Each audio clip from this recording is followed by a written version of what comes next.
Books written for young adults have been around as long as literature itself, but young adult literature didn't come into its own as a genre until the 1960s. Today, YA is enjoying a golden age, experiencing a 22.4% sales increase and frequently dominating bestseller lists. Why is YA so popular? Although YA literature spans a variety of subgenres, including romance, fantasy, and dystopian literature, the uniting theme is that teens can relate to it. When reading YA, teens are comforted to know that they are not alone in their struggle to find their identities. Developmental psychologist Erik Erikson's psychosocial stages model places adolescence in stage 5, identity versus role confusion.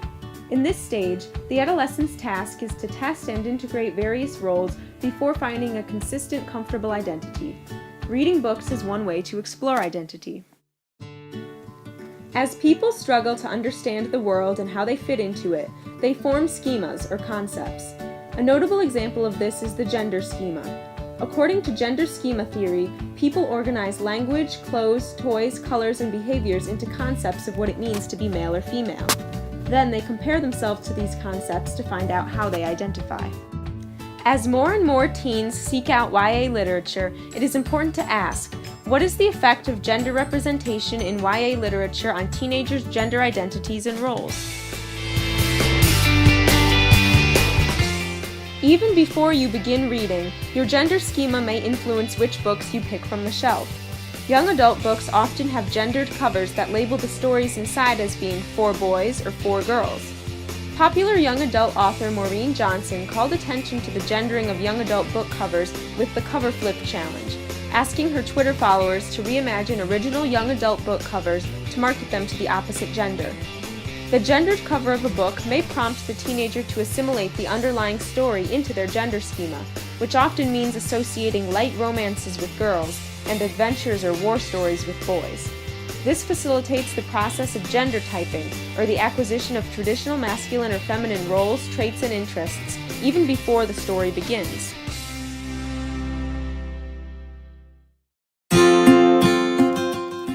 Janet Peterson, writing for Children's Book and Media Review, asserts that romance series for young adults promote gender stereotyping. She gives the example of the Sweet Valley High series by Francine Pascal, which features beautiful heroines who find their true identities in romantic relationships. They are shown fluttering their eyelashes and undermining their intelligence to attract boys. Gender schema theory suggests that teenagers observe these characters' traits and incorporate them into their concepts of gender.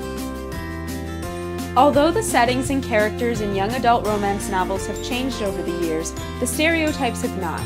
Peterson found that when comparing contemporary romance novels with those of the 1940s and 1950s, the new novels, with some notable exceptions, are as stereotyped in their own way as those of the earlier period.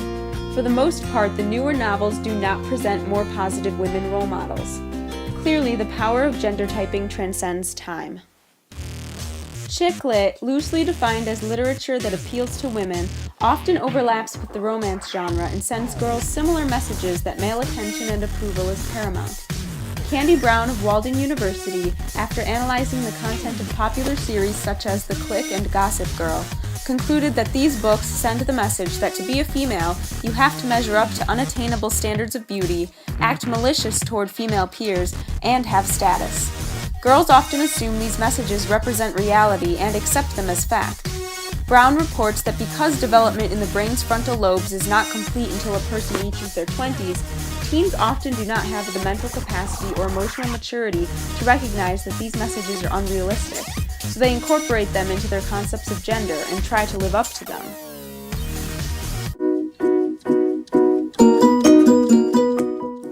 Christina M. Kimsey of the University of North Carolina at Chapel Hill reports that fantasy fiction is more gender fair. Unlike in the romance genre, women in this genre more frequently escape standard cultural roles, providing readers with examples of women who demonstrate stereotypically masculine traits, such as assertiveness. Many examples come to mind, such as Hermione Granger of the Harry Potter series, who exhibits extreme intelligence, bravery, and drive to succeed. Still, females in fantasy books are more likely to be self-conscious, as Hermione is sometimes portrayed, and self-sacrificing, which is the defining trait of submissive fantasy character Bella Swan from the Twilight series.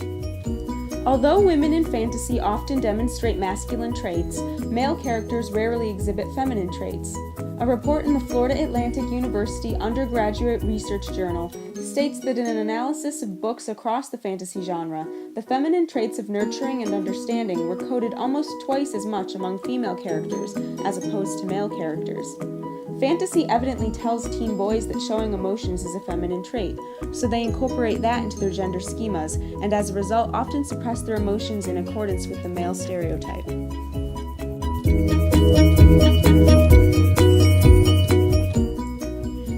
Smith of the University of Puget Sound explains that in dystopias, everything is already subverted and in upheaval, so it makes sense that gender norms are in upheaval too. That's why characters like Katniss Everdeen and Triss from Divergent are given permission to be strong female leads, providing readers with non-traditional representations of gender to assimilate into their schemas. Smith notes that as in fantasy fiction, dystopian fiction gives girls greater permission to transgress gender norms than boys. But there's something troubling about the fact that girls in literature tend to defy stereotypes only in alternate universes. At an impressionable stage in their lives, teens assimilate information from YA novels about the traits and interests of men and women into their gender schemas.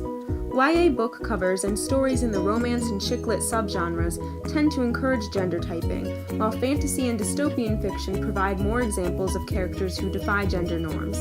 But characters and stories in any genre can contribute to or combat gender typing as teenagers form their identities. YA literature is a force to be reckoned with.